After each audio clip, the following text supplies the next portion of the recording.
When you hear the name Paradox, it's easy to think of the massively successful, extremely immersive empire management simulators like Crusader Kings, Stellaris, Hearts of Irons, or Cities Skylines.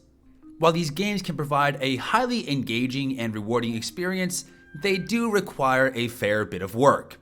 The learning curve can be a bit steep if you're not willing to sit down and dive into the nitty-gritty of how to run a functional, interplanetary, xenophobic, genocidal dictatorship. Especially if you don't have the patience to learn the ins and outs of every knob and lever of your kingdom's budget, it's easy to be turned off by these massive empire simulators. But Paradox has a hidden gem that I frequently find myself coming back to that's much more approachable than the average 4X. It's a little game called Knights of Honor. At the surface level, Knights of Honor is a very simple game. You take control of a kingdom in medieval Europe with the goal of conquering every other nation in the game through either diplomatic measures or, more likely, through a storm of steel, the thunder of hooves, and an unquenchable thirst for blood. Instead of having 2,000 levers to adjust for your empire, the game is relatively simple. You have 3 resources: gold, books, and faith. Gold you can use to buy buildings and units, books can be used to upgrade members of your court, and faith can be used for a variety of purposes depending on your kingdom's religion. Upgrading your kingdom is relatively straightforward.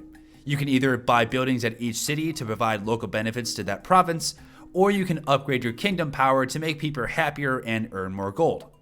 However, if you choose to, you can dive deeper and look to acquire kingdom advantages by getting different unique resources scattered across Europe and importing exotic goods from across the sea. You don't have to, but you can if you want to.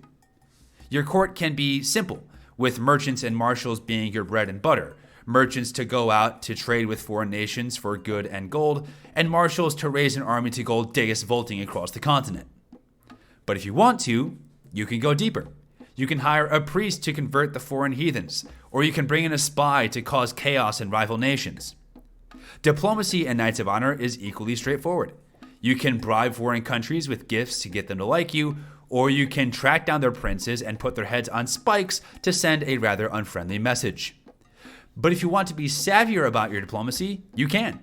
You can march against another kingdom's enemies to get them to like you, or you can create a web of defensive alliances to shore up your borders.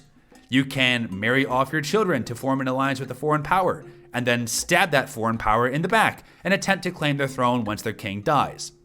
Again, it's simplicity on the surface with depth if you choose to go for it. Combat also follows this premise of simple if you choose it to be and complex if you want it, where you can either simulate every battle and rely on your generals to win the day for you, or you can dive into each encounter and control every single unit to win every engagement. The game does a phenomenal job of being simple to get your hands on while also giving you some meat to dive into should you choose to be more efficient. Now, if it's not obvious already, I love this game, but in fairness, it does have some problems. For example, this game came out in 2004 and it shows. Its art style is a treat to look at the overall map, but at the unit level, it's not exactly the Mona Lisa. Additionally, some of the calamities that can befall your kingdom can be extremely punishing, like an enemy spy turning all of your armies into rebels, or your king dying and dozens of provinces suddenly rebelling, or a foreign power claiming your throne by marriage. These can be an extreme pain to deal with, especially as you move into the late game. Additionally, the amount of rebel armies that can pop into existence, even in territory that you conquered eons ago, can be a frustrating experience to say the least. Or sometimes the game is just slow, and you run into long periods where you will just wait for resources to build. However, as you learn the ins and outs of the game, you'll find the ways to counteract these issues, like by not hiring too many new court members late into the game out of fear that there'll be a spy, or by raising massive cavalry armies with speed bonuses to race across the countryside and crush those rebel scum. Or after 15 long years of playing on and off, you'll learn that you can use the plus and minus keys to make time go faster, which really speeds up those long waiting periods. Now, this game is not the most adrenaline-pumping, high-octane experience to say the least. But it's a game that I keep coming back to when all I want to do is pour myself a cup of coffee, throw something to watch on the second monitor, and relax while I send my legions off to crush the infidels. It's the game that I use to chill after a long day. And if you're interested in checking it out, it's pretty cheap at the moment. Currently, it's on sale for $2.50 off Steam, with the usual asking price of a whopping $10. If you're looking for a simple empire management game to sink your teeth into without questioning your budget, then Knights of Honor just might be the game for you.